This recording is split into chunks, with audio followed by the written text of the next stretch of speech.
Good morning, board members. We will call this meeting to order. We are honored this morning that Todd Stocker from Trinity Lutheran is with us. And Todd, I'll invite you forward for our invocation. All rise.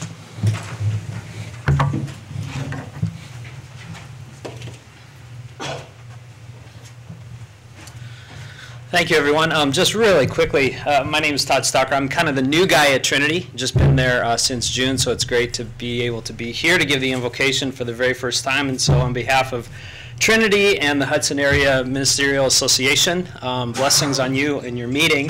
One quick thing, I'm actually live in Minnesota, sorry about that, but I was driving in, and as you know, it's nice and sunny and clear outside. Not.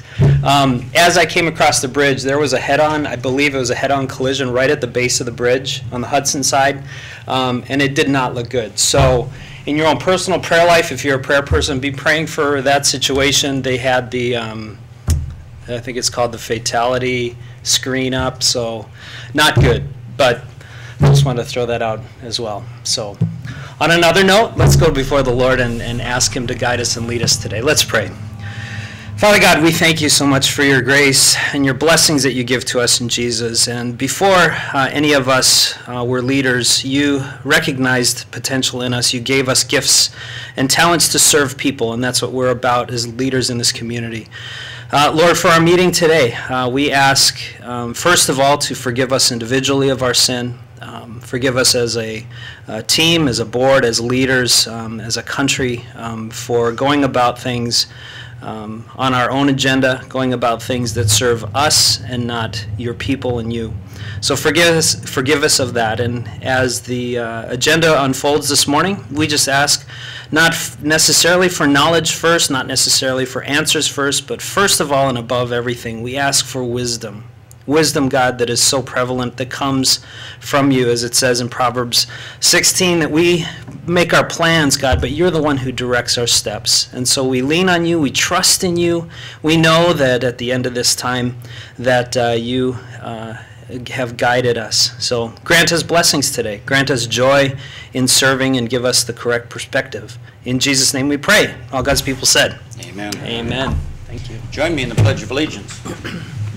I pledge allegiance to the flag of the United States of America and to the republic for which it stands, one nation under God, indivisible, with liberty and justice for all.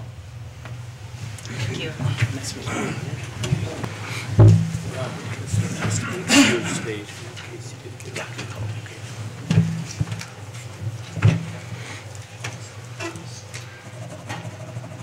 You ready? Board members, would you indicate your attendance for the roll, please?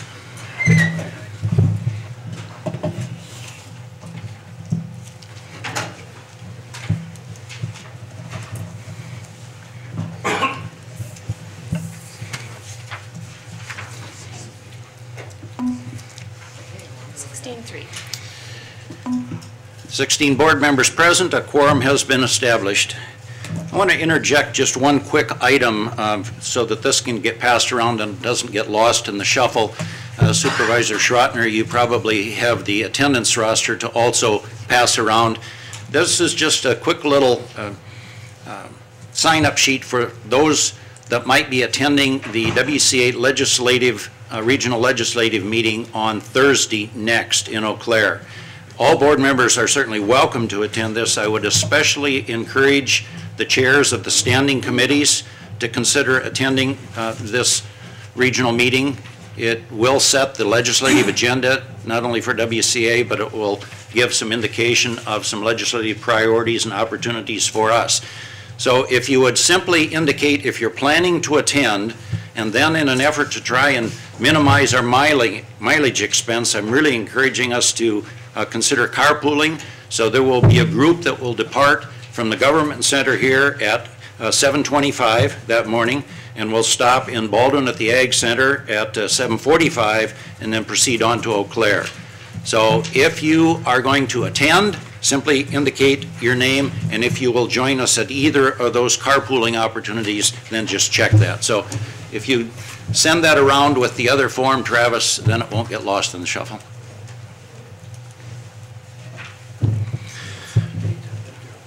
And the date is Thursday next, which would be the 14th, March 14th. Some of us that day have an LEPC meeting at 1 o'clock, so it'll be kind of tight, but we probably will be back for that because this concludes right before lunch. Yeah. Board members, we have several items on the consent agenda. We do have the minutes that were distributed in your board pack from our last meeting. We are announcing that the date of the next meeting will be the first Tuesday in April, which will be 2 April. And then there are certain technical amendments to the St. Croix County Code of Ordinances, Land Use and Development, Chapter 17. This relates to the town of Pleasant Valley. All of that information also was in your board packet for your information. Is there a motion on the consent agenda? Motion from Supervisor Peterson. Second from Supervisor Ring. Are you ready? Ring has a second. Here's.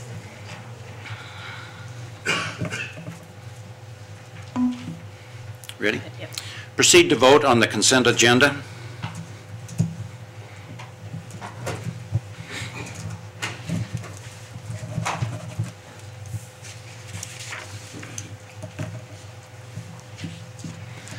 And the consent agenda is adopted.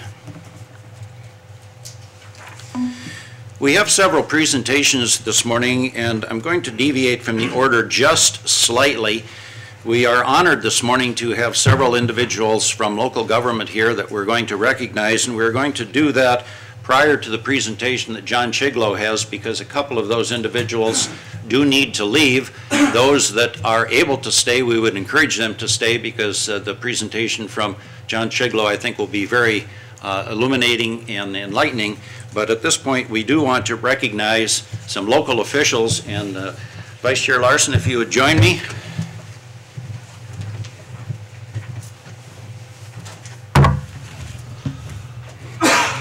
We have 7 individuals that have faithfully served in various units of local government, and we would like these individuals to come forward as we alternately read their names. And then if you would just, after you are brought forward and introduced, if you'll just remain right here, then while we have all of you captured in one spot, then that might be an appropriate time for John to get a picture and get your smiling faces in the local paper.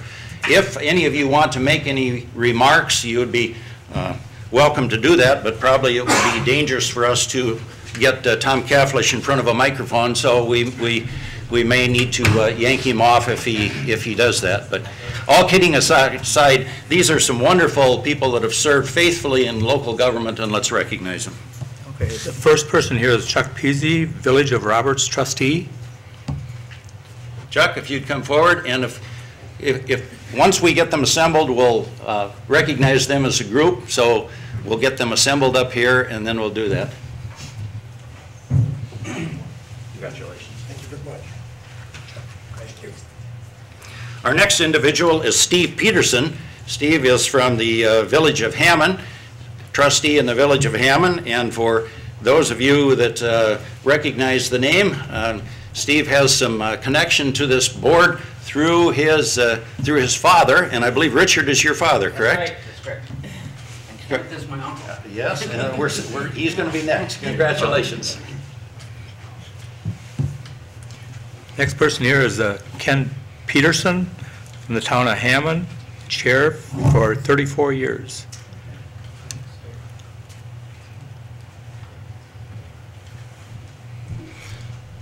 So the family connection here is that this is your uncle that's coming forward, and Ken is Richard's brother.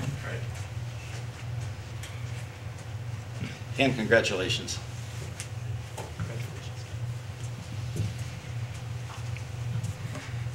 George Klein is stepping down after a number of years on the North Hudson Village Board of Trustees, and most recently has been village president. I might say this is the guy that runs my community, because I happen to reside in the village. So, Mr. Klein, congratulations. Thank you, sir. Congratulations. Thank you. Next person is Katie Capon from the Village of Roberts, trustee.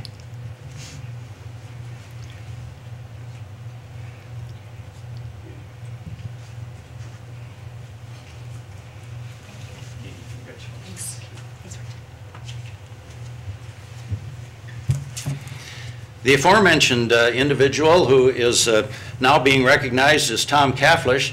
Tom not only served a number of years on the River Falls City Council, but some of you that have enough gray hair as I do to have been around here a while, remember when Tom graced this room with his presence for a number of years. So, Mr. Kaflish, we appreciate your service in local government. Thank you. Nice to see you. And our last one here is Lois Burry from the town of Clayton, treasurer for 35 years. Silent. Silent, sorry. Don't cross it, she got Congratulations. Congratulations. These individuals certainly deserve our gratitude, and by virtue of the fact that we did this alphabetically, because I didn't know in what priority to do this, and then reverse the order, because those of us whose initials sometimes get at the end come in last, but Chuck, we were able to start with you. But also, that had us wind up with Lois. And Lois also served on this board for a number of years, but I think the significant fact about Lois is that she served 35 consecutive years as treasurer of the town of Silent. Is that correct? That's correct. I think that's marvelous. Any of you want to make any comments? You're welcome. And in spite of what I said, Tom, you are too. Anyone? Well, congratulations.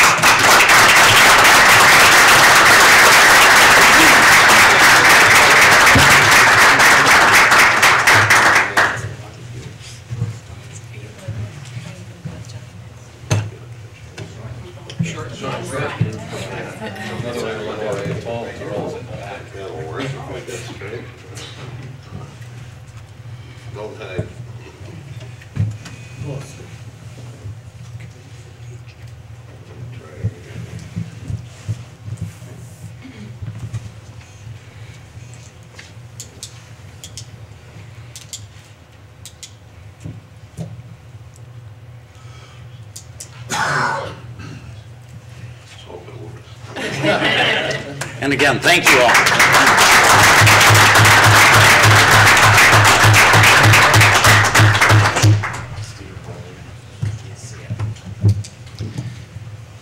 At this point, I'm going to invite John Chiglow to come forward. John is from MnDOT, and John is the project manager of the new river crossing.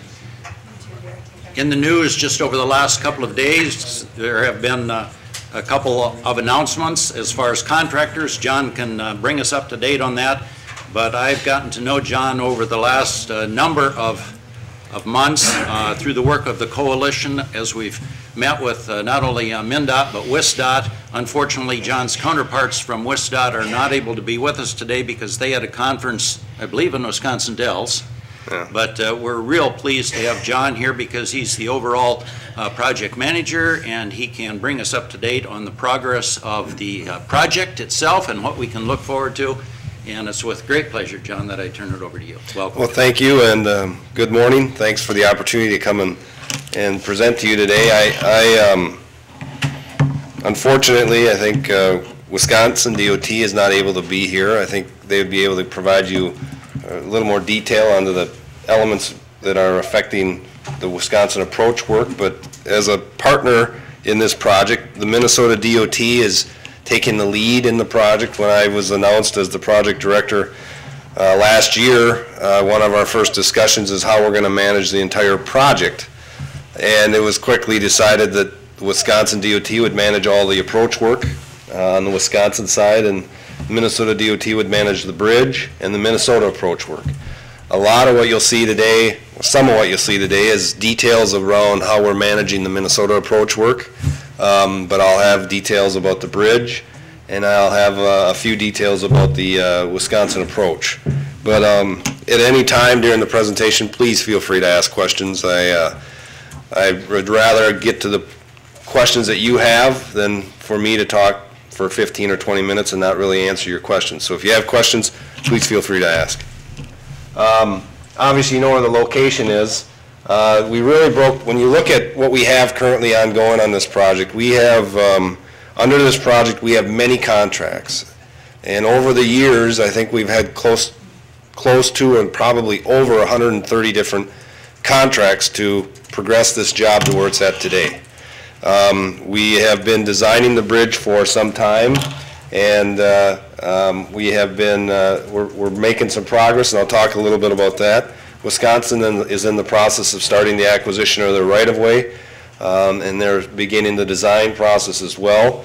We've been meeting with, we met with the town of St. Joe not too long ago, and there's other meetings that you'll be seeing coming up in April, May, and June, and through the summer to engage the communities and give them an opportunity to come and ask us questions and make sure that we can address their concerns as we develop the projects.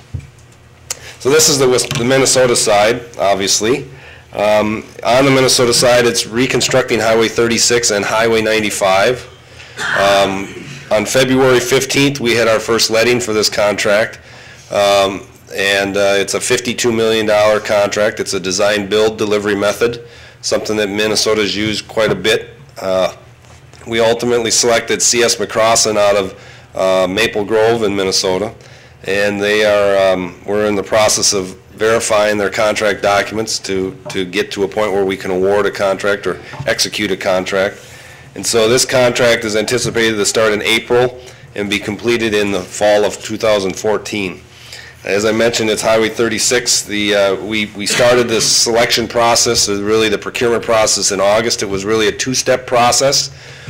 We go through what we call a request for qualifications, or an RFQ, and based on those qualifications, we can shortlist teams. Ultimately, we had 3 teams shortlisted, 2 from Minnesota, and then Hoffman Construction out of Wisconsin was also a team that pursued that project. And then the teams then, once we shortlist, develop a technical proposal. They submit that technical proposal in response to the request for proposals, or the RFP. We score that proposal, and then we take the price they submit and divide it by the score of the proposal, and that ultimately determines the best value selection for that contractor. And so on that team, the C.S. McCrossin team, they have a consultant that will complete the design, and then they'll build the roadway, and it's really a just-in-time delivery method for us. It's been used very successfully. On 36, there'll be single lane traffic in each direction on 36 when we're reconstructing Highway 36. Single lane traffic in each direction on 95. I know a lot of folks in St. Croix County do work at Anderson and do commute over the bridge, so I realize this is maybe not exactly what you want to hear completely, but I know a lot of people do commute through this area, and there will be impacts. At intersections within the closure, we were looking at closures of about 40 days at one time. We've been able to reduce that down to 12 closures, 12 days of closure, consecutive days. Those are calendar days, not working days. We've increased incentives. We've been working with the businesses, not only in Minnesota, but in Wisconsin. We have a business liaison associated with this project that has been working with businesses so they can understand how they would be impacted, what we're doing to try to mitigate that impact or manage those impacts, reduce those impacts, and how we can help them communicate they're still open to business. That seems to be one of the biggest challenges we have on these projects, is really making sure people are aware that the roadway is still accessible.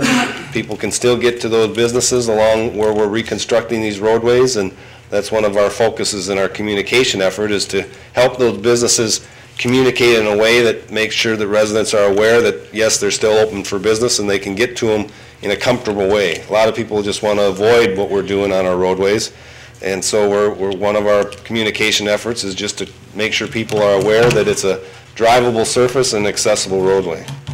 There will be some closures on the Wisconsin side for Beach Road. One of the things that people I don't think realize when we talk about this project is the interchange of 36 and 95 in the Minnesota Riverside will be much more conducive to traffic and access to 95. Right now, it's a very indirect route from 36 to 95. You go at Beach Road, you take Stagecoach Trail, and so it becomes a little problematic, I think, at times for people to find their way. On the Wisconsin side, Wisconsin DOT really broke the approach work up into 3 different contracts, and this was primarily driven by the possibility of the river bridge using property on the Wisconsin side for a casting yard, and I'll get to that in a little bit. On the Wisconsin approach, they're really broken up into halves in terms of the grading. The first half, which is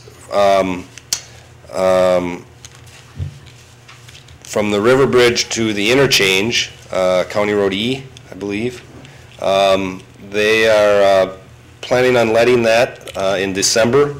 So they're in the process of acquiring that right away now with an advertising period and a letting and a low bid process in December.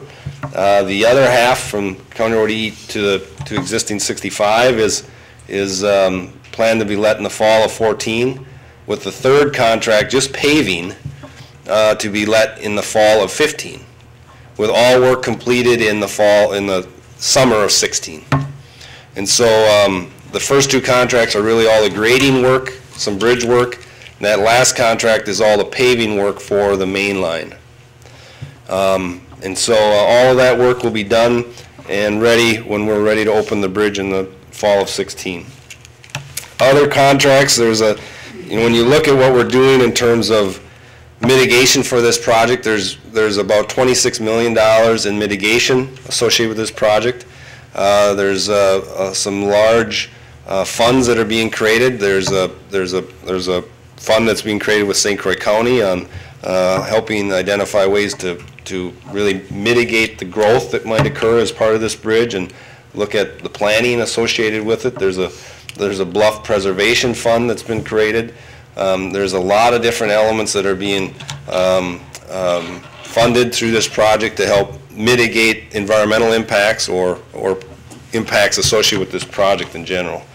And so this is some of the projects that will be constructed, and as I mentioned, we have one project, and there's probably dozens of contracts under this one project that will be associated with this project. The lift bridge is one project that will be completed in 2017. Once we open traffic, there'll be a conversion project that will convert that bridge to a pedestrian and bikeway. Starting in 2016, once we open the traffic, that project will start and it will be completed in 2017. The loop trail, which we met with the town of St. Joe recently, and there's some questions about that. That project will start in 2017 and be completed in 2017.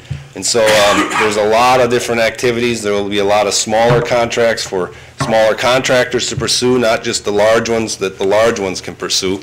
We're trying to break this up to create opportunity for a wide variety of contractors and businesses associated with the project. As far as the bridge, we currently are at a 60% complete. The design has been ongoing since about July 1st of last year, and we're making very good progress. We're really being able to refine the design and improve and make it more efficient. The load test that we performed last summer in the middle of the river helped us eliminate a pier, helped us eliminate a number of drilled shafts that will be used to found the bridge itself. And so there's a number of benefits that have been driven by that investment of about $3.5 million. We got a return on that investment many times over. And so we're at about 60% complete.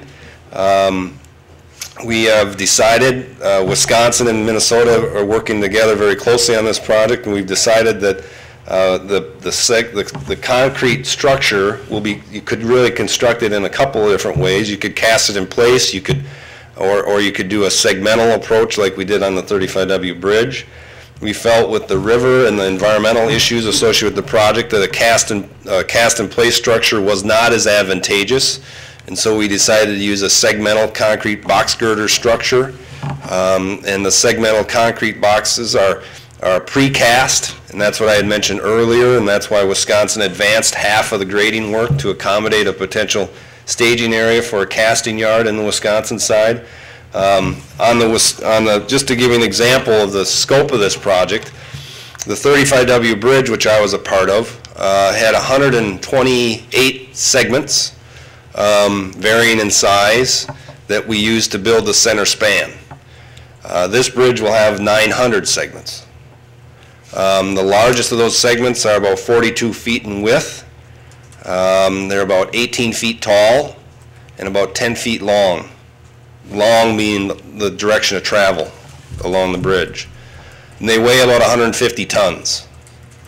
There are some smaller segments, but those are the larger ones, and those those larger ones, because the bridge is uniform in its depth of the girder across the bridge, those larger segments will really comprise of the entire main span of the bridge across the river. So we'll have hundreds of those segments that will be installed to construct the main span over the river. The smaller segments are really on the Minnesota side that go over 95 and that carry traffic on the ramps, that carry traffic into Wisconsin from 95. But the larger segments are really that main span. And so a casting facility will be set up.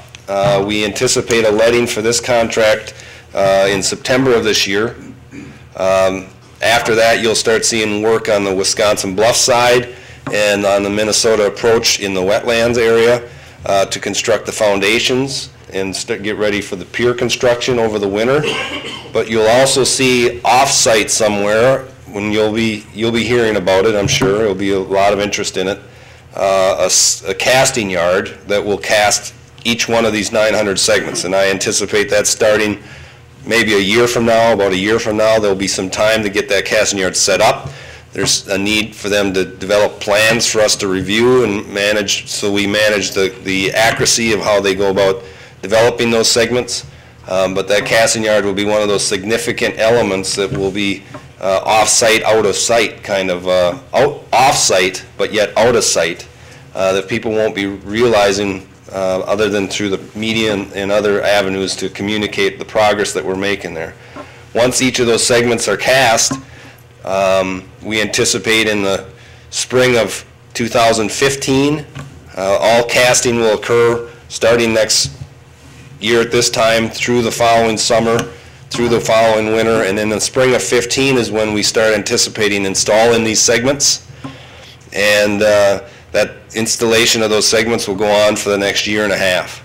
It will take a break over the winter of between 15 and 16, but between in the spring and summer and fall of 15 and the spring and summer and fall of 16, you will see segments being most likely hauled up river on a barge and installed one by one by a crane.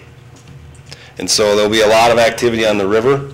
There'll be a lot of activity getting these segments to and from the casting yard, and that's something we'll have to work with. It doesn't necessarily have to be in Wisconsin. It could be in Minnesota. And so we're allowing that flexibility for the contractor to decide which is most advantageous to them on their approach and accessibility. And so there's a lot of logistical issues that need to be worked out, and we're allowing a lot of that to be, allowing flexibility for the contractor to figure that out. And so that's the contract, and in the fall of 16 we will, that's the big contract, in the fall of 16 we'll open the bridge to traffic. Yesterday we really started this project, and I think it's gotten farther than it ever has with a letting yesterday to let the 5 piers in the water. And so there's foundations contract, which is let yesterday. It includes the construction of all foundations in the river.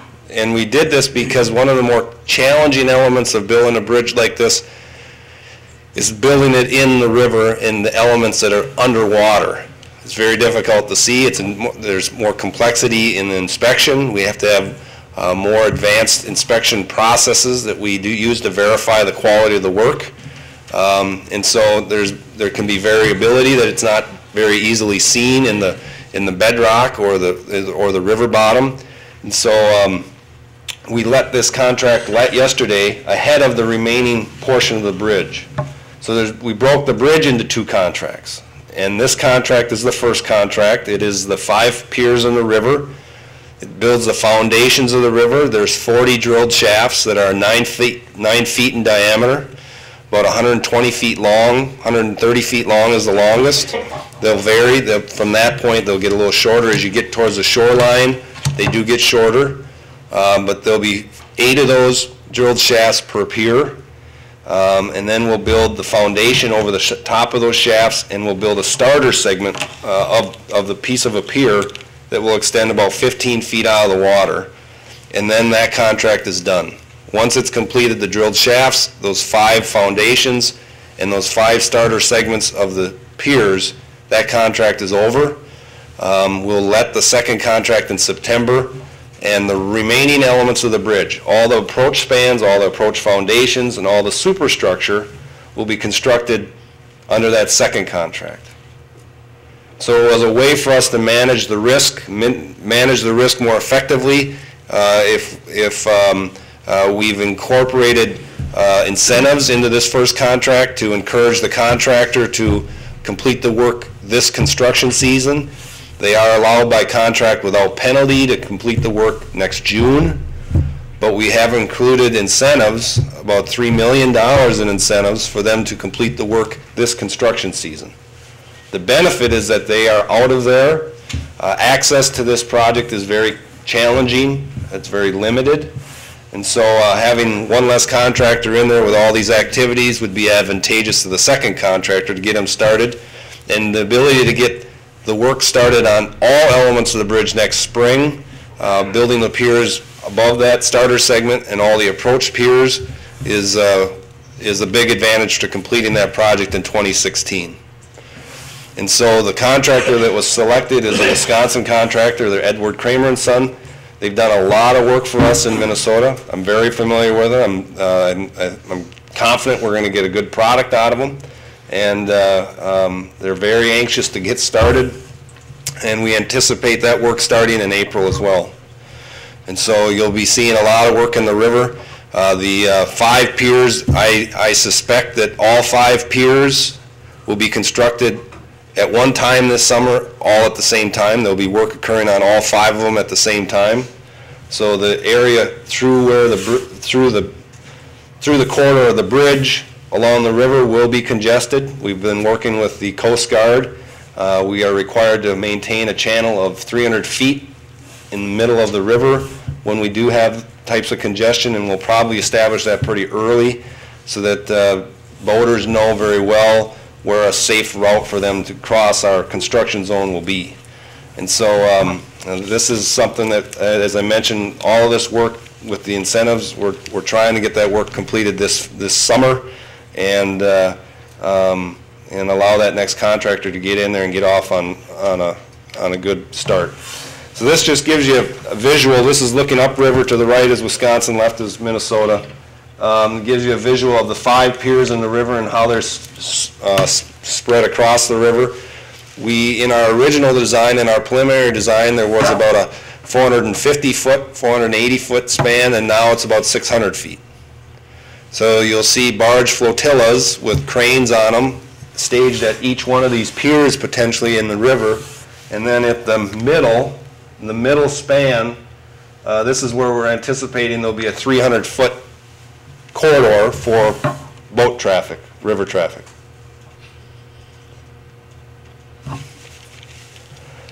And so you can see the towers. The towers are in compliance with the environmental documents. One of the benefits of this structure, being an extra structure, is that it allows you shorter towers.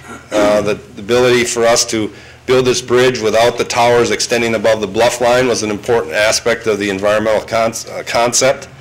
And so we've been able to accomplish that. You can subtly see the cable stays in this area. You can barely make them out.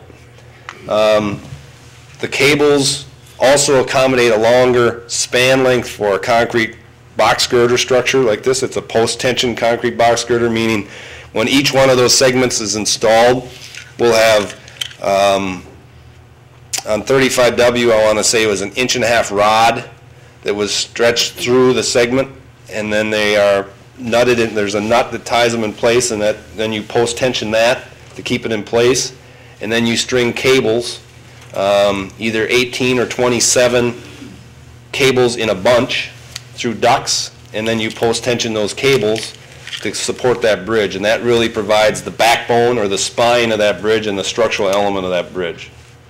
And so you'll see after each one of those segments are installed, there's a process to go through to post-tension the rod and the cables as part of that structural element in that bridge. This just gives you a better perspective up close, seeing that this is along the Wisconsin shoreline. There is one There was another tower along this shoreline that we were able to eliminate and just create a more standard pier.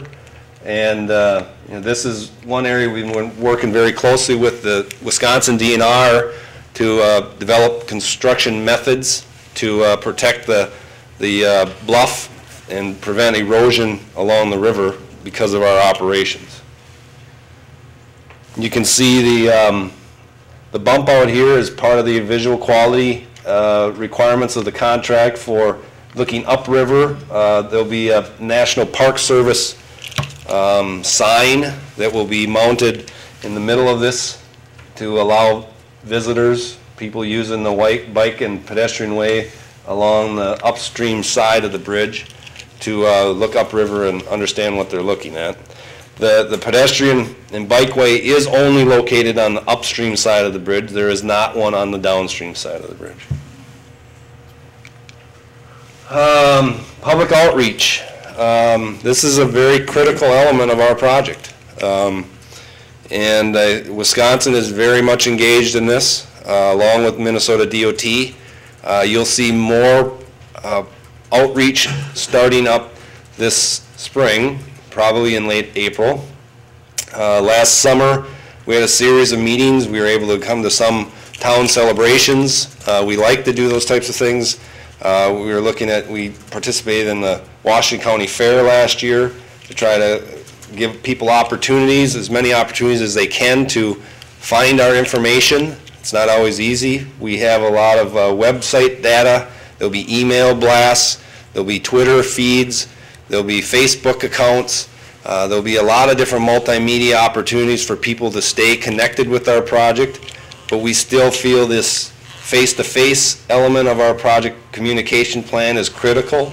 Not all people are on Twitter or Facebook or have the opportunity to be on a web page all the time. And so having these meetings, open houses, is one of our other critical elements. That still face-to-face engagement is important.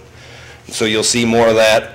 As I mentioned earlier, there's engagement of the businesses in both Minnesota and Wisconsin. So if you have people that are interested, please direct them to us, and we'll be more than happy to sit down and talk to them and offer whatever resources we have to provide them some guidance or some suggestions on how they can manage through the process. We will, and we have been, engaging the school districts in their science, technology, and engineering and math curriculum. This summer we'll be working with teachers to help develop curriculum that tie what we're doing on this project to the curriculum of their STEM curriculum, to show those students exactly how that lesson or those lessons can be applied to the real world. And so that was one of my issues when I was in school. Why do I have to do this? Well, we'll be able to show them through this exactly how what they're doing applies to what they could be doing as a career in the future as a result of that STEM curriculum. And so we'll be engaging both sides of the river as part of that. And we've had a lot of interest from schools. We're looking to try to look at ways to develop this curriculum so it can be web-based, so it's not just constrained to the region. It can be used from a broader perspective and tied to this project. And so I'm not sure if we can accomplish that, but it is definitely something that we're going to look at doing. So here are some contacts. This presentation is staying. I think you guys downloaded the presentation. And so this information is available for your use. Vanessa Livingston is our business liaison, and she's been helping Wisconsin DOT as well as Minnesota DOT. Chris Olet is the communications person identified for Wisconsin DOT. You can always give me a call. Dave Solberg is the project manager for the Wisconsin DOT, and we'd be happy to help you in whatever way we can. With that, I'd be happy to answer any questions.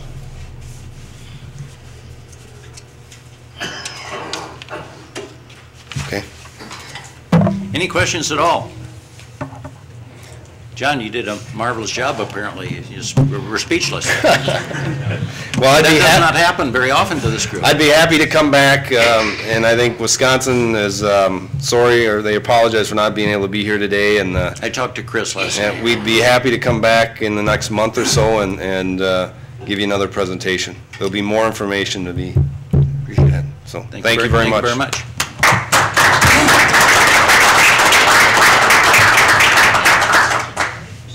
The question? Great presentation. I have a board meeting tonight. What I would like to tell people is where they can see this presentation. Is this available if I do a Google on St. Croix River Crossing, the DOT for Minnesota? Will I find it there? These things, they change as our information changes, so it's not always up to date if we were to post it. So we haven't been posting them online. I don't know if you can give them a copy, or is there a way for you guys to give them a copy? Either email it or print a hard copy. No, that's not it. I want to be able to tell people who are asking questions about this where they can go to get the answers. Because I'm not qualified to give answers. What I would suggest then, I would give them Chris Olette's phone number, and we would answer their questions. Because my hesitancy in posting this to a website is, in 2 weeks, it could be outdated. And, you know, I don't want, that's one of our challenges in our communications, is to make sure that our information that's being disseminated is current and accurate. And so we're available to come and meet with community groups,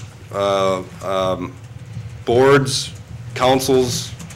We'd be happy to meet with organizations. If you have groups that you would like to meet with us, we'd be happy to do that. I understand what you're asking. It's just difficult to give this information out and allow it to be dependable unless it's being presented in this way. So. But meanwhile, the St. Croix Crossing does have its own website that MnDOT Yes. set up, and you've got some archive presentations on there about what a extradote or a stratos bridge is. Yes. Why the reason for the shafts, the shaft test. Yes. Last summer and so on. There's always that website on there. Yes. Thank you. Thank you, John.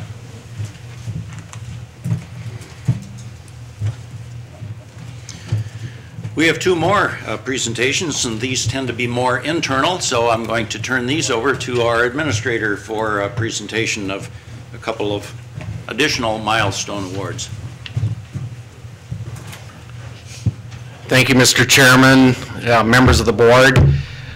It gives me a lot of pleasure this morning to introduce two members of our community who were very instrumental in assisting the county in preparation for the vacant land, the sale, the auction a couple weeks ago. When we started this project, it was very apparent to me and also to the members of the board and the community that there's a lot of history involved with the ownership of the vacant farmland that was sold. And one of the priorities of the work group or the team that was assembled when we began this project, I said we ought to do something to try to memorialize or to recognize the history involved here and not make light of it because it's part of our heritage in St. Croix County. As I've said in numerous meetings, the county had retained ownership of that land, I think I said since the Lincoln administration. I think it was probably slightly after the Lincoln administration. It was the mid to late 1800s, I know that for sure. Irregardless, there was a lot of history. And so one of the parts of the project we started off talking with Bob Heisey about this, and he soon directed us to a staff person in his office that would be able to assist us in assembling some sort of memorial recognition of the land. So I'd like at this time to introduce her along with someone else that we tapped because of her knowledge and experience in not only in the city of New Richmond, but with the land, and has shown great interest in the project from its inception. and does not hesitate to give me her thoughts and ideas about the project. And so it was very helpful for me to hear from both of them. The staff person from Land and Water, her name is Alicia Miller, and I will ask her to come up at this time. And also I'd like to ask Scott Yard to come up from the City of New Richmond, who both worked tirelessly and spent many hours in preparing the display in the back of the boardroom. Hopefully you've had a chance to look at this. If you haven't, please spend some time. It will remain in the boardroom.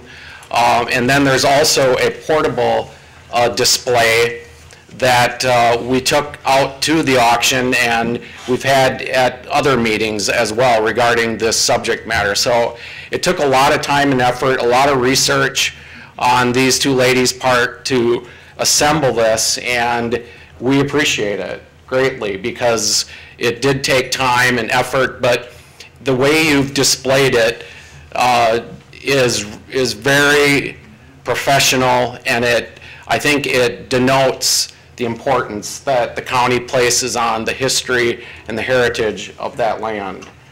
So at this time, I would like to ask Alicia, at least initially, and maybe Scotty as well, if you have any words. Thanks. Good morning. This was it was a fun treasure hunt, I told everybody. Bob came and asked me to do this, and I'd never been up there. I'd driven past it, but didn't know I'd been there before. So one day, I actually had spent a day in New Richmond, and I started at the nursing home and said, do you have any files or anything? And I got this stack of newspaper clippings to go through.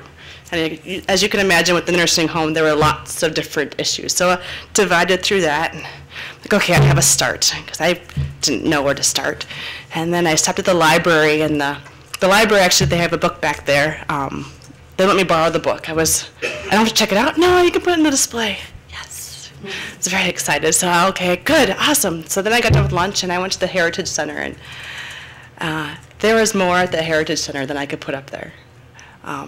I was very excited when I got to the Heritage Center, and I was telling them what I was going to do, and they said, you know, I think I know what you're talking about. I think we have this on display. And when I saw it, it's in the farm building they have, and also in the big old barn, they have even more display in there. So if you want to see more trophies, more pictures of pretty cows, as I was told, I say that because we have a national winner.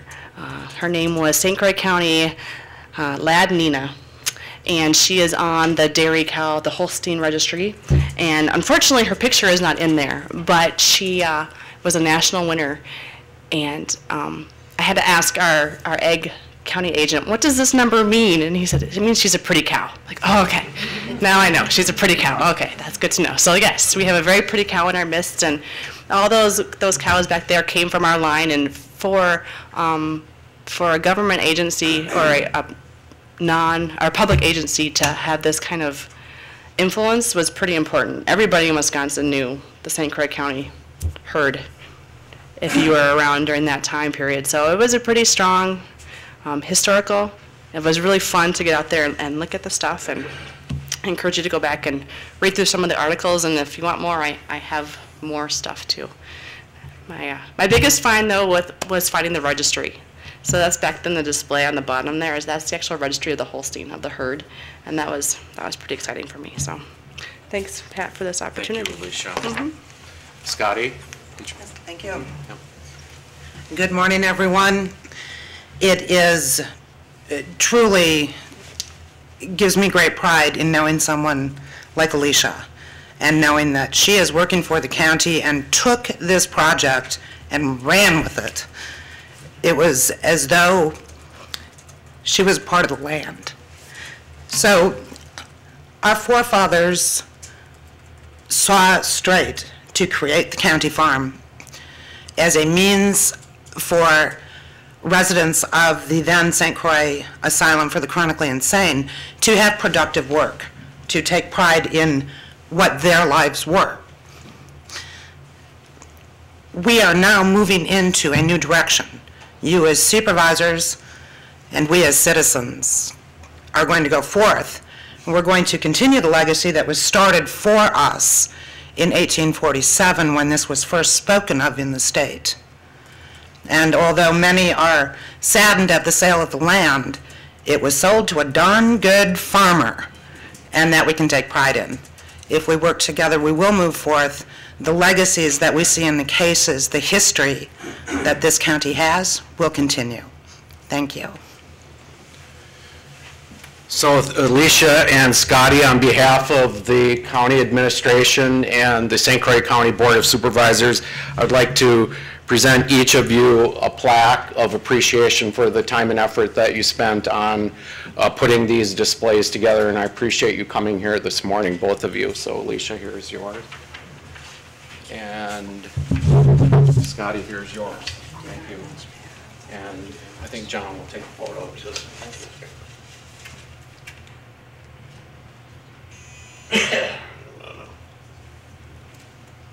Got another one just in case. Quick one here.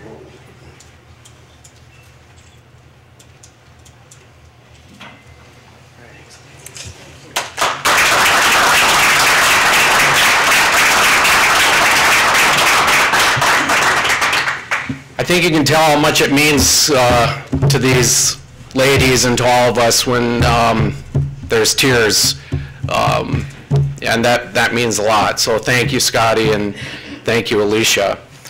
It's also my pleasure to introduce this morning someone that needs no introduction, Clark Schrader.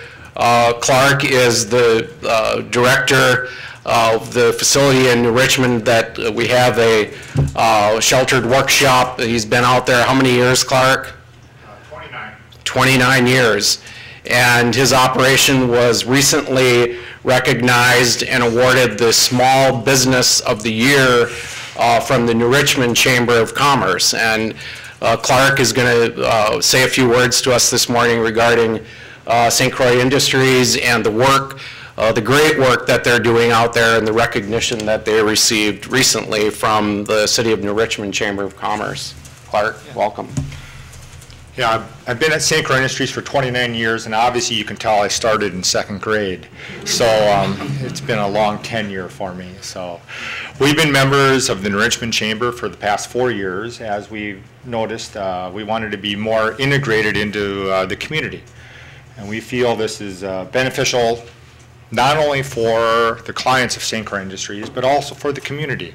We try to integrate everybody to make their quality of life as much as it can be and as much as they can contribute. So we partake in the chamber events. We have all the various festivals that New Richmond has, such as Fun Fest, Art in the Park. They had a marathon up at the Sandbox and all the different events that they have at Hatfield. And we try to bring our clients down so the community can not only interact with us, but our clients can interact with them.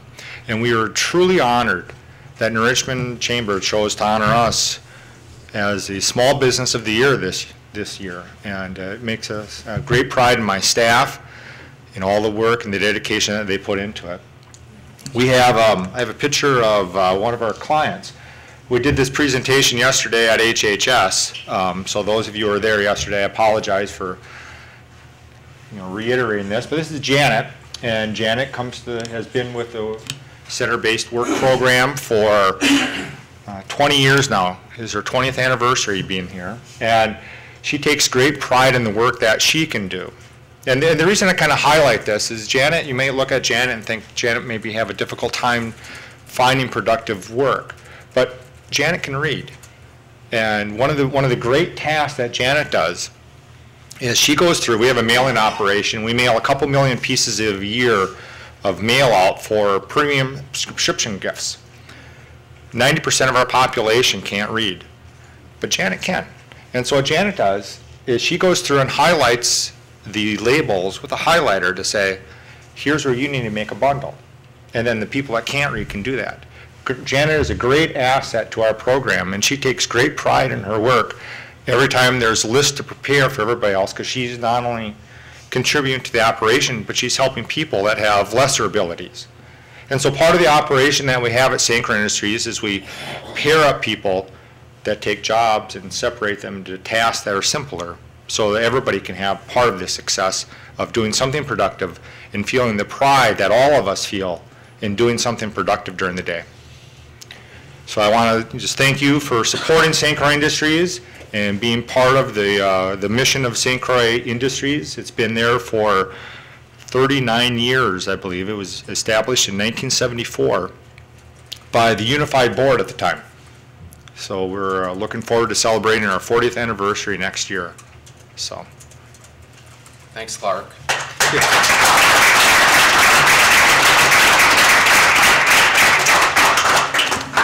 I was at the Health and Human Services Board yesterday, and Janet was in attendance at the meeting, and Clark, members of the board, not only can Janet read, but she can smile.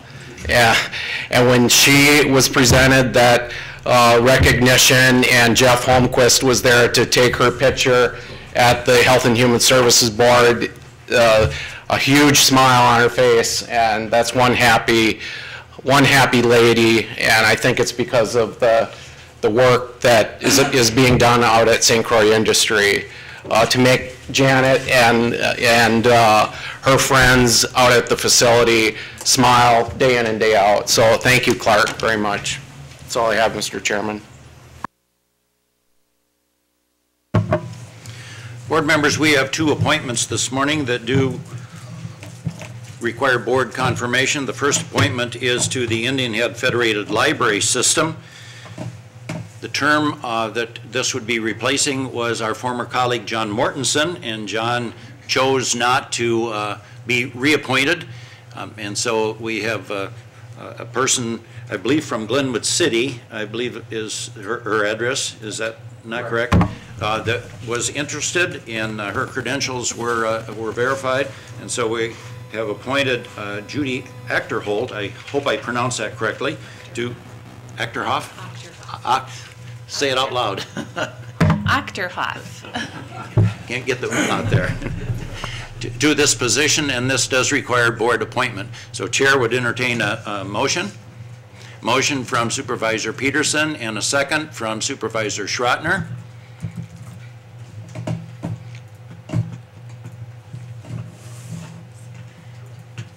Ready? Proceed to vote on the appointment to IFLAS of Judy Achterhoff. Did I get it?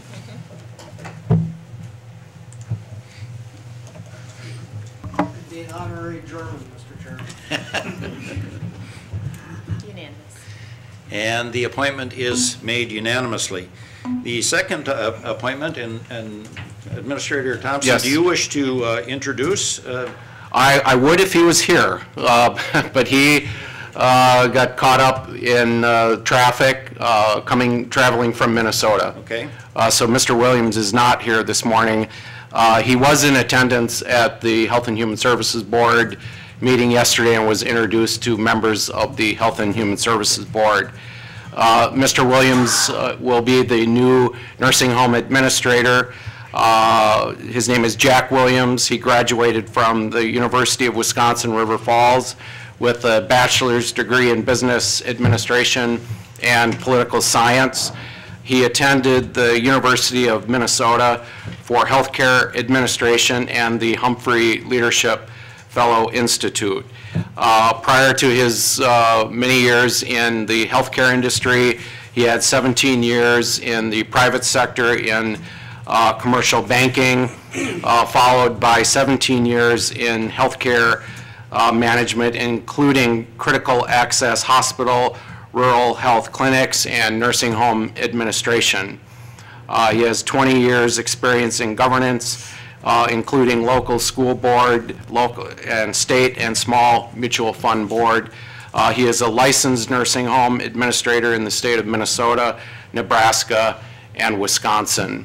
And I'll ask Mr. Williams to formally attend the April board meeting to introduce him to the members of the board, but I would ask for his his confirmation vote this morning. Right. Chair would entertain a motion confirming the appointment of Jack Williams as nursing home administrator. Motion from Supervisor Horn and second from Supervisor Kilber.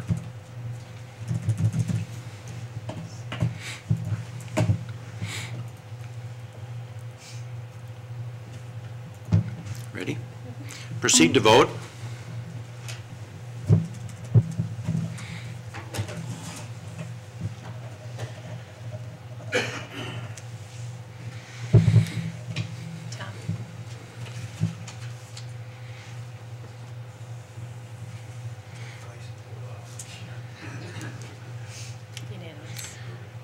And Mr. Williams is confirmed as nursing home director on a unanimous vote of the board.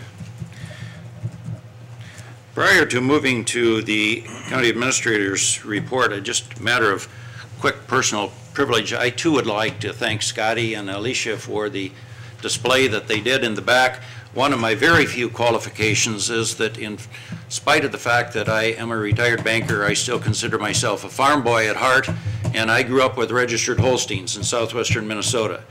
So if any of you want any instruction on what any of the designations mean on any of those pictures, I in fact can tell you, because that's the way I grew up. As I indicated, one of my few qualifications, but I was tremendously impressed with the display that was put together, and I can tell you also that I was able to track down from Tom and Sandy Morris, who conducted the dispersal in March of 1990 of the herd. I was able to track down a catalog from that sale, and I've spent the last couple of weeks in the evenings delightfully reading pedigrees. Now, I know that some of you will think I need to get a life, but I have found that tremendously interesting because they parallel a lot of the bloodlines that we were developing at the same time, and so that historical reference has taken me back to my childhood days with great amount of fun. And with that, Administrator Thompson, I will turn it over to you for your report.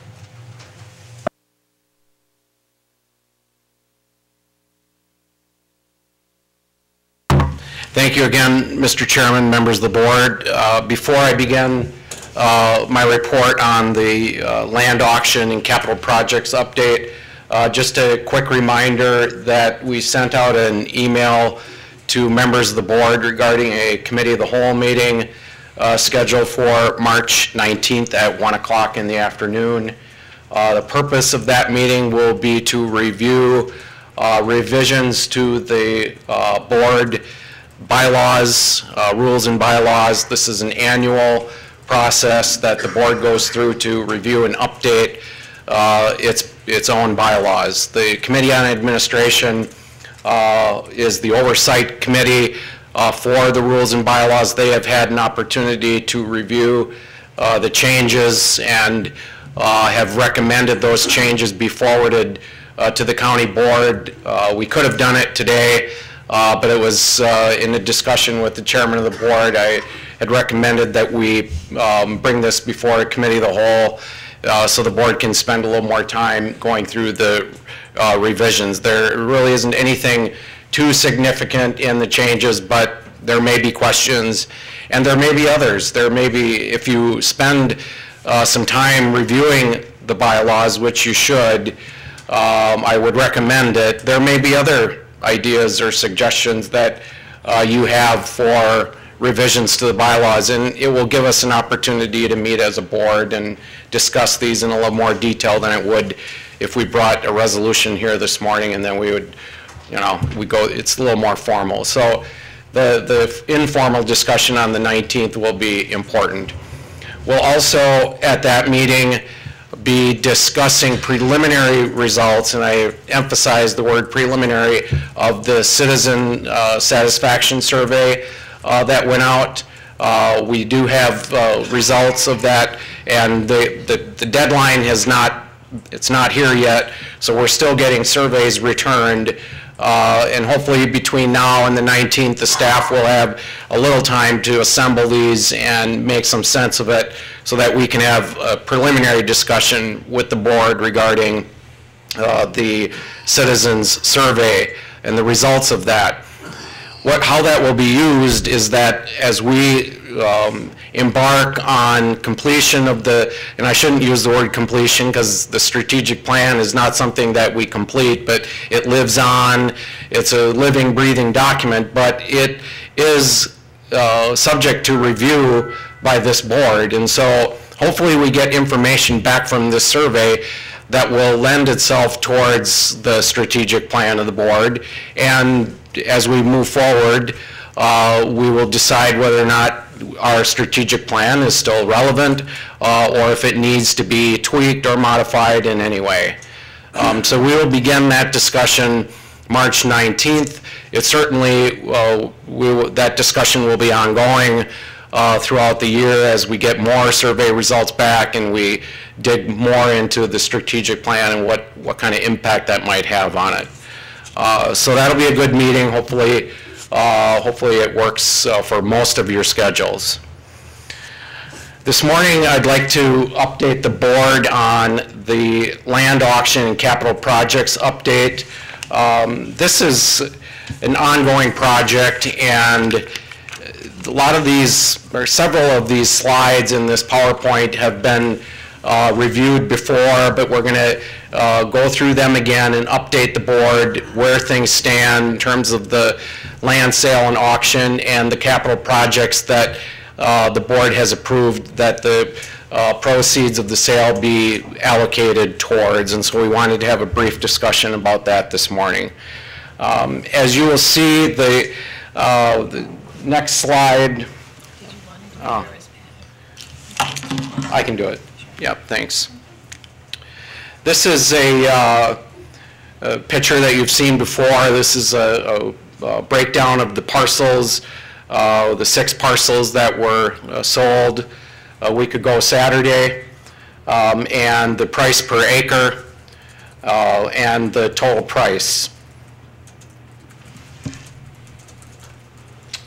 Yes, Travis.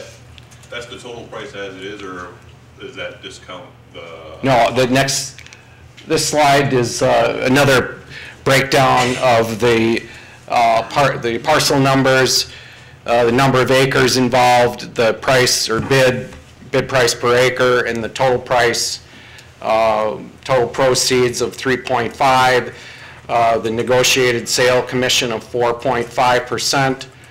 There have been some miscellaneous expenses that we need to pay for driveway permit. We need to cap a well, and there were some abandoned water lines that needed addressing.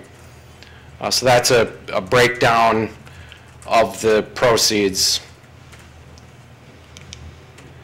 The capital projects, this is just a diagram showing what the projects are again. The expansion of the 911 Emergency Communications Center, vacating the Health and Human Services building, and the deconstruction of the Health and Human Services building and some ancillary outbuildings on the property.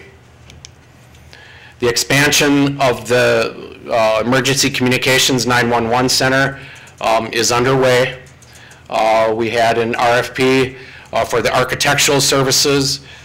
We had, in another slide, we'll go into a little more detail, but those bids have been reviewed, received and reviewed by the RFP review team. Recommendation has been made to me regarding the awarding of a contract to the successful bidder. I'll go over that in a little more detail later. The RFP number 2 for construction will take place in August. The RFP 1 is for the architectural design of the center. RFP 2 will be for the construction. RFP 3 will be for dispatch councils in September. We hope to have the project completed, or at least the expansion into the community room completed by November. Here is a schedule of RFP 1 for the architectural design. The RFP was issued February 12th. There was a pre-bid conference on the 20th. They were due on the 28th, I believe last Friday.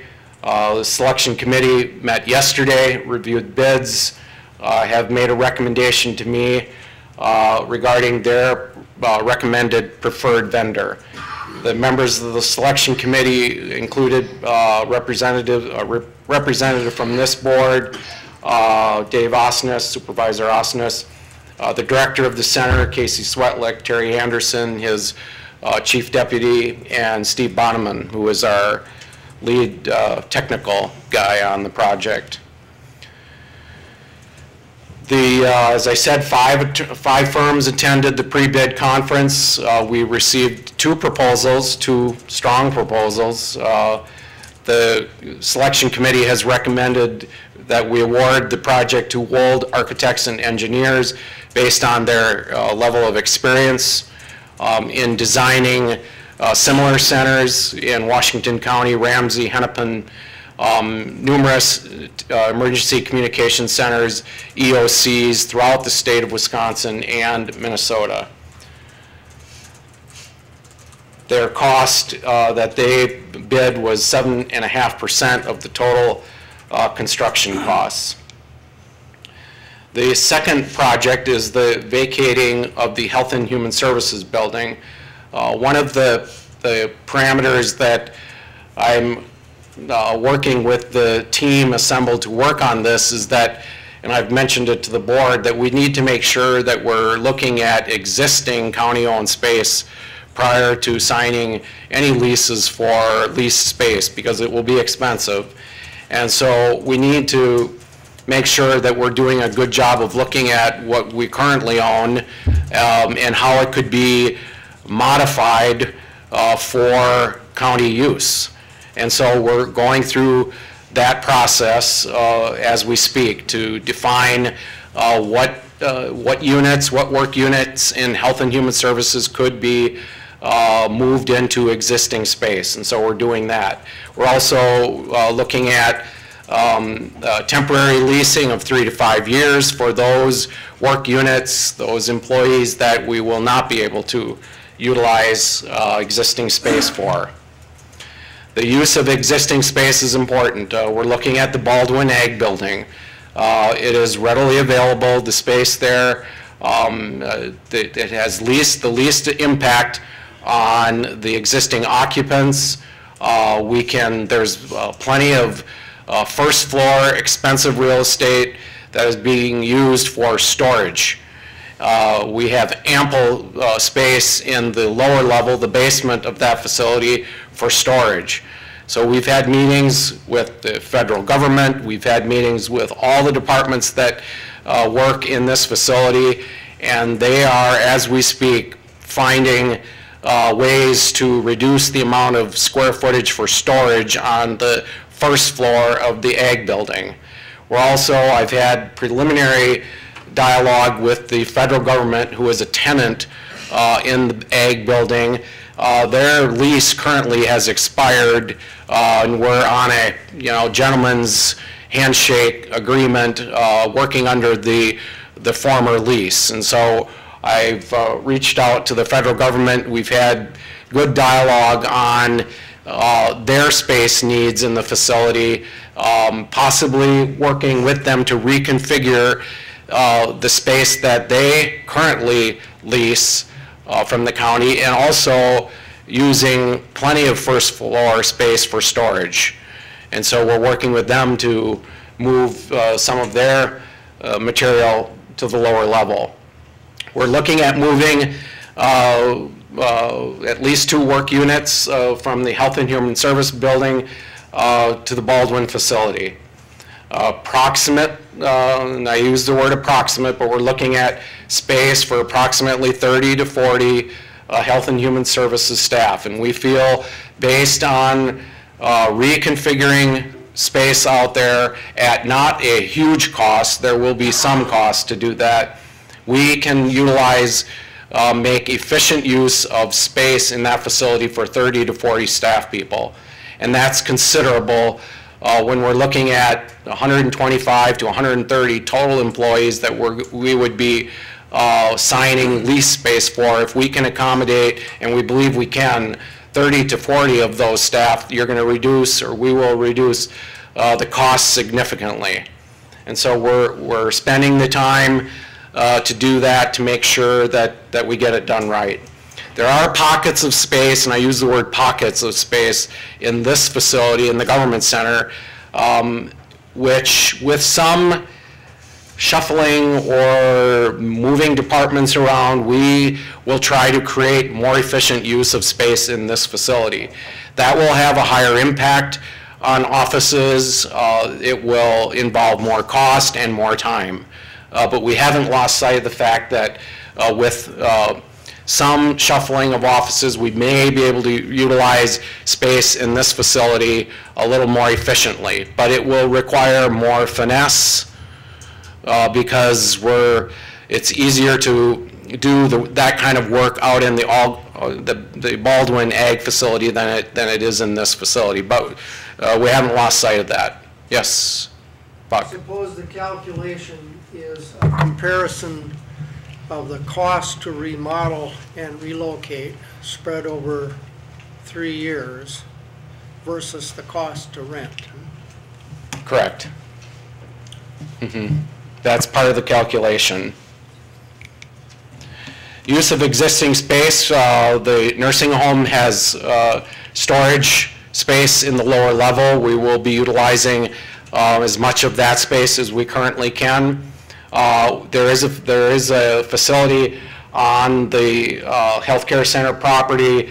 It's referred to as the transition house. It was a facility. I don't know exactly all the history of this facility. If Supervisor Kiesler was here, he would probably be able to help us out with this a little bit. I have talked with Clark and about this in Art, but it was a facility that was built in 1966. It was at one point used as a home or residence for the nursing home administrator. It's also been used as a transition home for clients of the Health and Human Services building that are coming out of one facility, and before they can, reintegrate into society, it was used as a transition home for clients. St. Croix Industries has utilized the facility for some of their work. The facility is outdated. There are several ADA, Americans with Disabilities, issues with the facility, and there's some liability issues that need to be addressed. The facility does not really, and I think I have another slide that will show where if the board approves the financing for a new nursing home, where the new nursing home would be located. This does not really sit within the long-range plan of the property out there. And so it needs to be addressed. Hoffman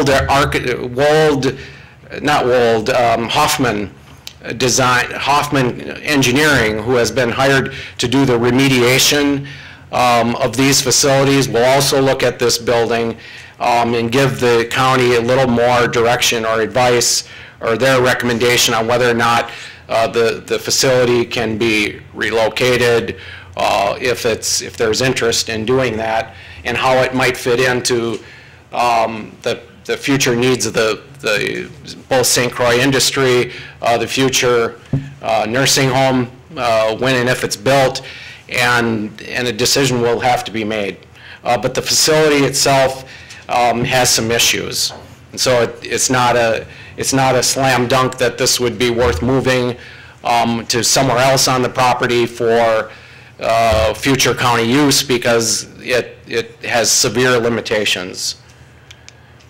This is an aerial that shows, let's see here. Okay, this is what I'm referring to as the transition house. It sits right here. This is the existing nursing home facility. This is the parking lot and the main entrance there. This is the transition home. This is St. Croix Industry. This is where Clark, his operation is. Right now, those clients that work with St. Croix Industry, some of them are in this facility, and if you're ever out there, there's buses here, and we bus folks back and forth. and that's not real conducive to efficient use of, space. And so there's been some discussion, is it worth trying to move this facility over here? We think not, but, we'll have to continue to analyze that. The architect that is working with the county on the preliminary design or layout of a future nursing home for the property incentive application he's looking at this area here and into this area, kind of like this, for the nursing home, future nursing home. And so that would, it just doesn't sit, it's not really part of the long-range plan for the campus. With a new nursing home sitting here, St. Croix Industry here. And so what we're looking at doing is, at least temporarily, putting up some sort of, classroom facility for St. Croix Industry and decommissioning the use of that facility. But Hoffman Engineering will give us a little more direction, a little more advice on that. This is the schedule for Health and Human Services for the lease for space. The RFPs will go out next week. And so we're looking at any place in St. Croix County for responses, and hopefully we get a lot of interest in this. There will be a pre-bid conference March 25th. They're due the 19th. The committee will assemble the last week and a couple of weeks into May regarding the proposals. They will make a recommendation again to the county administrator for a recommended lease. The Health and Human Services Board yesterday appointed Supervisor Hood to be part of the evaluation committee.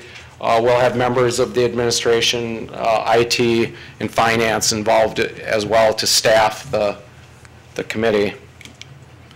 This is one you've seen before. What are some of the drivers? What are some of the criteria that are going to be factored into the review for signing a lease for office space?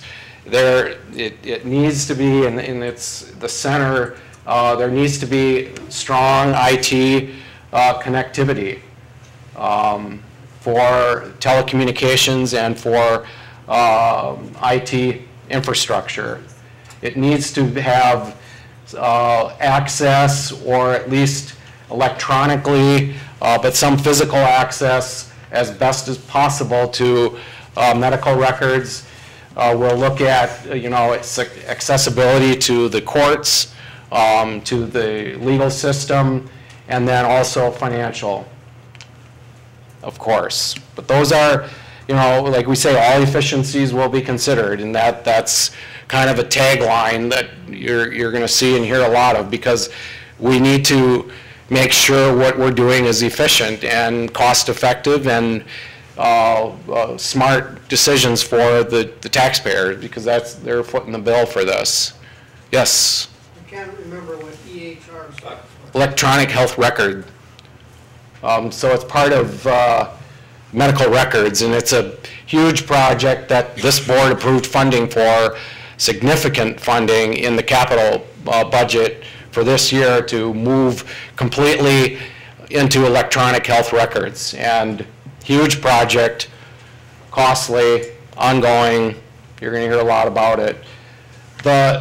Some of the terms that we're looking at for the lease, approximately, again, 18,000 square feet for approximately 100 employees, assuming that 30 to 40 will be housed in the reconfigured ag building in Baldwin. The lease RFP process, the committee will meet in April and May, negotiate leases, lease execution in May, with build out in June, July, and eventual occupancy of that space in August. We need to also, yes, Agnes. I have a question. You said 18,000 square feet. Are you looking at that in one location or all efficiency? If someone had 9,000 square feet, is that an option or? Yes, it is an option. We originally were thinking that it was going to most likely be split into two separate work units. With being able to relocate at least two, and I say two, work units into the Baldwin facility, it modifies or it changes that thinking. It may make more sense, depending on the response, it may make more sense to house the employees in one facility rather than spread them out. The more we spread them out, the more costly it will be. And so we have to look at that. Now that we've been able to reduce that to 100 employees, I feel confident that we'll probably have proposals looking very strong to house all the employees in one location. And that may make best sense operationally and financially. The part of the project as well is to deconstruct those obsolete facilities on the property. There needs to be environmental studies done on the facilities. We need to remediate any hazards, if there are any, with deconstruction taking place in the fall of this year, prior to snowfall. Hoffman Planning and Design and Construction will be assisting and advising, providing input and advice to the project team as we move forward. Obsolete buildings, there are four. The Health and Human Services building, there's two facilities built in 1939, generator and a laundry facility, and the transition house, which I referred to. Project cost estimates, and I use the word estimates. I tend to read about these later on somewhere, sometimes in the paper, so you have to be careful with when we start putting numbers out that, you know, it's time to get, you know, these numbers out, and you've seen them before. The project expansion for the 911, phase 1, that's what we're estimating as potential total costs. Vacating Health and Human Services and cleaning up the New Richmond site, and then the 911 infrastructure phase 2 yet to be determined. That's all the equipment. That's the big check that will need to be written. These are all big, don't get me wrong, but the infrastructure equipment for the newly expanded 911 center, that will be, I've said north of 5. I think I've been quoted that it will be in that ballpark, north of 5. Any questions?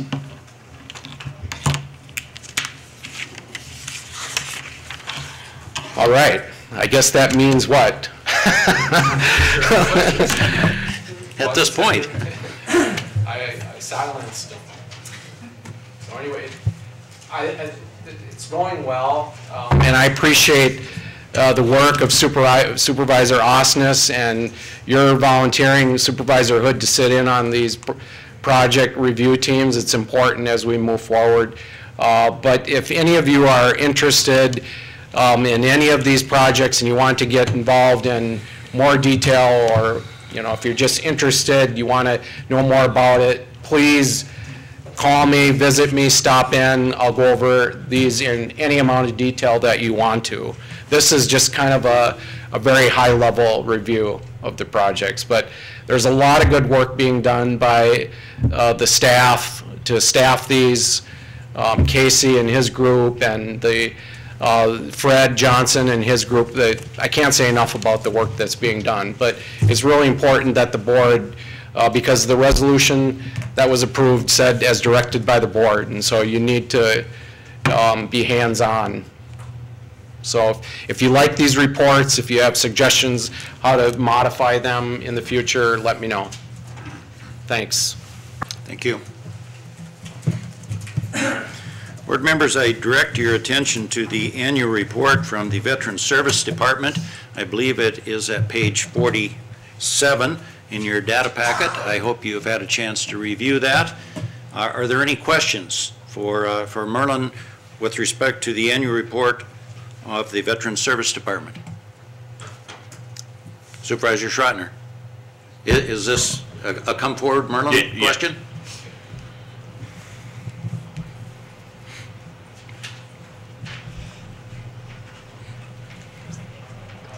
Merlin, there's a microphone right there if you want to take that one.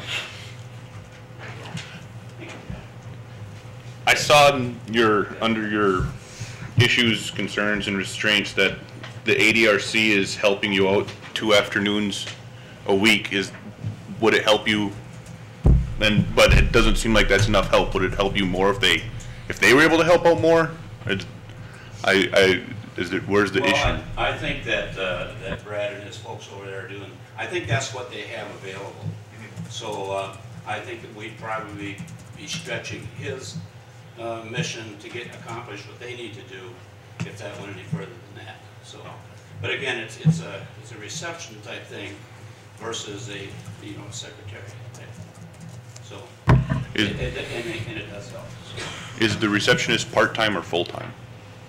We don't have a we have a part-time secretary. Oh, secretary. Yes. Yes. I try to make sure that those are 2 very different things. So, but the receptionist, it's very helpful to direct phone calls and to greet people. Any other questions for Merlin? If not, I just wanted to say, I didn't mention in here my staff. Jerry and Kate are top shelf people, and so I want to publicly let you know that I don't think I could have 2 better folks that work for us in providing the kind of service that we need to for our veterans. We provide service to probably 7 to 8% of the county, so and that's a direct service. So I appreciate their work. Thank you very much, Mr. Chairman. I am remiss. I needed to introduce the new director of nursing, and I see her sitting out in the audience. And when we took up the confirmation of the new nursing home administrator, I also invited to attend this morning, although it does not require board confirmation because she is not a department head. She certainly is going to be key in the future operation of not only the existing nursing home, but if and when we build a new one, hopefully she's here to help manage the nursing part of that facility. And so at this point, Sandy, I apologize for not introducing you earlier, but Sandy Hecken-Mueller. Sandy Hecken-Mueller. She has an associate degree from St. Mary's Nursing. She has a degree in long-term care administration from UW-Madison. She has 30 years experience as director of nursing, much in Minnesota, but we welcome you to Wisconsin. She's a licensed director of nursing and nursing home administrator, which is a great combination to have, and she will be able to assist not only me and the staff, but also Jack Williams as the new administrator. She is a local resident of St. Croix County and resides in Roberts, Wisconsin. So Sandy, formally welcome you to St. Croix County, and we look forward to many good years of work with you as Director of Nursing. Thanks, Sandy.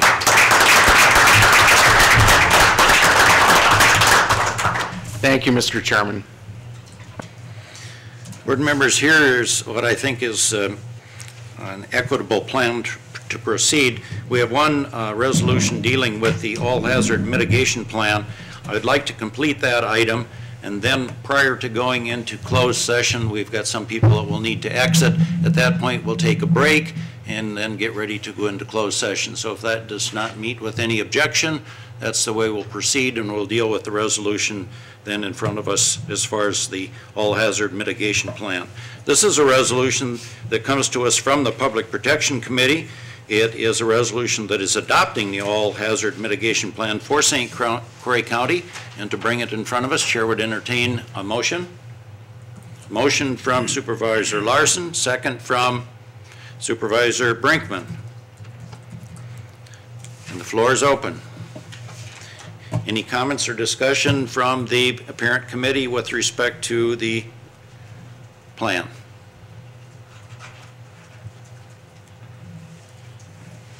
I'm assuming everyone has read it. I believe this is at page 50 in your data packet. Supervisor Schrottner. I saw that cyber attack.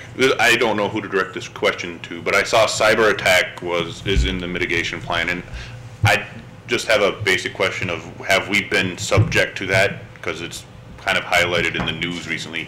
I don't believe I've read anything where we've been subjected to any type of cyber attack, but I don't know. I don't believe Tom is here. Hasn't been reported to me if there is an issue there. But there was were you at the conference in Madison? I don't think you were, but there was a breakout session on cybersecurity, pretty lengthy discussion on that, and I brought back lots of the information from that breakout session and forwarded it on to Tom Boron, who is our director of IT, and asked him to look into this to make sure that the county is protected from any sort of malfeasance when it comes to our IT infrastructure. I would just underscore that topic, Supervisor Schrottner. The session to which the administrator refers was so important that it was closed to the media. Because it had Homeland Security ramifications, and the presenter made us all acutely aware of some of the concerns and some of the protocols that we needed to have in place in our respective counties. So it is obviously an important national security and Homeland Security issue. Any other questions or comments with respect to the plan that is in front of you? I'm assuming you've had a chance to review it. As I indicated, it's in our data packet. Seeing no other questions, I assume that you are ready to vote. Are you ready? This is a resolution that is coming from the Public Protection Committee. It comes to us on a motion from Supervisor Larson, second by Supervisor Brinkman, and this is a resolution that is adopting the All-Hazard Mitigation Plan for St. Croix County. Board members, proceed to vote.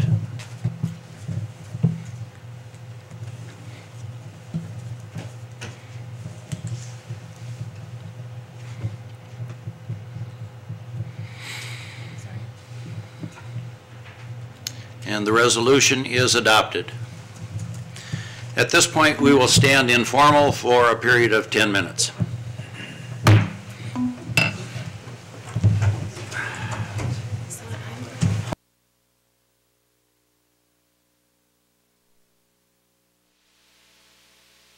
We are still in open session. Before we entertain a motion to go into closed session, I'd just like to confirm this sign up for WCA has gone around. I have 3 individuals indicating that they will attend that day and will depart with us from Hudson: Supervisors Ring, Supervisor Osnes, and Supervisor Peterson. Anyone else? If at the last minute you decide that you can go, let us know and we'll get you on board. But I appreciate your willingness to attend. I think this will be a good session. We'll depart from here then at 7:25. That'll give us just a little bit of network time when we get to Eau Claire. Meeting will start at 9 o'clock, should conclude a little before noon, and we should be back here for LAPC. If you could make it. Okay. Okay. Excellent. And with that, our next agenda item is to consider going into closed session pursuant to Wisconsin Statutes 19.85, Parent 1, Parent C, to discuss County Administrator's employment agreement, and then after that we would reconvene into open session. Chair would entertain a motion from Supervisor Peterson and a second from Supervisor Hoxford to go into closed session. This requires a roll call vote. So, are you ready? May I speak to the motion? You may. Mr. Chairman, this is a perfectly proper subject to go into closed session. for, because there's a section in the statutes that talks about the reasons when business of the public should be subject to closed discussion, but it always raises the question among members of the public, or it sometimes raises the question, why are these people wanting to do something out of sight, as it were? The presumption in the statutes is very, very strong that the business of public bodies in Wisconsin should be done in the public eye. My understanding of the way we usually do it in this county, and the way I suspect everybody in the room will want to do it, is that there will be no action as such taken during the closed session. That is correct. Any motion to approve, disapprove, modify, or whatever of this contract will actually occur in open session subsequent to this closed session. So the public should be assured about that. What the closed session does is allow the discussion of things that might be called personalities or somewhat volatile, somewhat painful topics to be talked about that might be embarrassing to some or awkward. It allows for a freer flow of discussion among the people who are in the closed session. That, I think, is why the legislature provided for the exception to be there. So, you know, in that context, I'm willing and happy to go into a closed session for this purpose today. I intend to vote for the motion. Thank you, Supervisor Malik. I would echo those comments and concerns. I thought at some length and did consult with Corporation Counsel about the use of a closed session. For those very reasons, I think it's appropriate we do that. I would again reiterate, as the supervisor correctly pointed out, that there will be no action taken in the closed session. But at that point, since we still are in, shall we say, negotiation for a successor agreement, it's appropriate that we do that in an orderly and professional manner. And then when we're ready to proceed, we'll return to open session and take any actions that this board deems in its ultimate wisdom that it wants to take. So, anyone else wish to speak to the motion? Supervisor Schachner. How did I do? Good, better. A lot better than sometimes. I don't know why you've never corrected me before, so. I have heard so many variations of my name. As long as the start sounds right, I'm good. He answers. As long as you're Travis. That works too. But in consideration with what Supervisor Malik said, I would also, since this is about our county administrator, I would like to ask that he not be in here while we are in closed session. We may at some point ask him to exit the room, but when we begin the closed session, I think it's appropriate and important that he is here because we still are potentially negotiating some items. And at some point, it may be appropriate to have him exit the room, and we will hold that in reserve. Anyone else wish to speak to the motion? Are you ready? Yeah. Tom, put your second in, please. Sorry. This is a motion to go into closed session. Proceed to vote.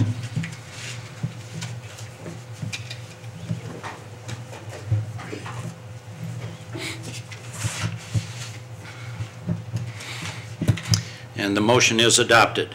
We now are in closed session, and I would take the liberty of